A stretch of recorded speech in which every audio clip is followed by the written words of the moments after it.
النهارده حبايبي ان شاء الله هنعمل حواوشي بالعجينه. طيب العجينه بتاعته ايه؟ سهله جدا. عباره عن كيلو دقيق، لبن رايب، سكر، ملح، خميره، بيكنج باودر، زيت، خل. طبعا العجينه دي تنفع للمعجنات، تنفع للقرص الطريه، وتنفع كمان للبيتزا، يعني ممكن تشتغلي بقى في اي حاجه انت عايزاها. يبقى طبعا السوائل على حسب الدقيق، مش هقول لك السوائل قد ايه، العجينه في ايدك، انا عايزاها لا تبقى ناشفه ولا تبقى طريه، عجينه متوسطه. طبعا هنعجنها واقوم راجعه لكم ان شاء الله. طبعا يا جماعه دلوقتي احنا عملنا العجين خمر وقرصناه. معايا ايه دلوقتي؟ معايا الخلطه بتاعه الحواوشي. اللحمه ده راجع لك انت، اي كميه انت حباها حطيها. حطينا نص كيلو لحمه وعليهم بصلتين مبشورين، ومعانا التوابل. طب معانا التوابل ايه؟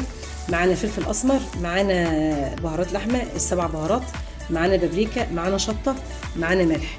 طبعا لو عايزه تجيبي بقى بهارات حوشي ده طبعا افضل يعني، بس ده الموجود عندك حطيه، انا بقولكش ايه اشتري. ومعانا برضو قرن فلفل بارد على حامي، ومعانا شويه كزبره. هنخلط المكونات كلها مع بعض خلطه كويس جدا. وطبعا معانا العجينه خمره. طبعا على الرخامه او على اي حاجه عندك بقى انت تحبي تخبزي عليها، او على ترابيزه. طبعا هنجيب في طريقتين للحواوشي. الطريقه ديت اهي، ده اول طريقه.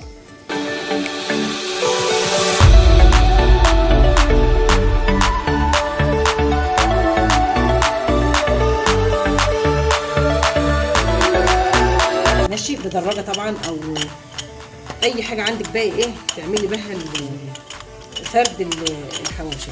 تمام.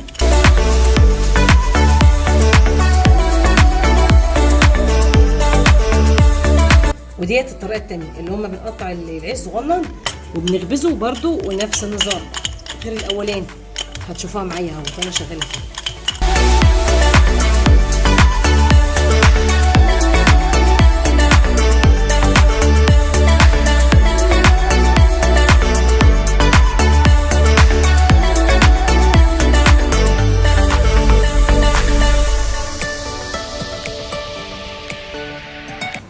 ماشي خلصناها. هو دلوقتي هندخله بقى على نار متوسطه، ويكون الفرن شغال قبلها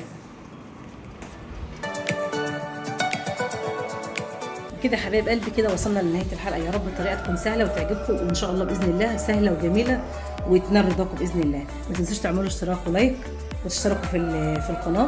سلام عليكم.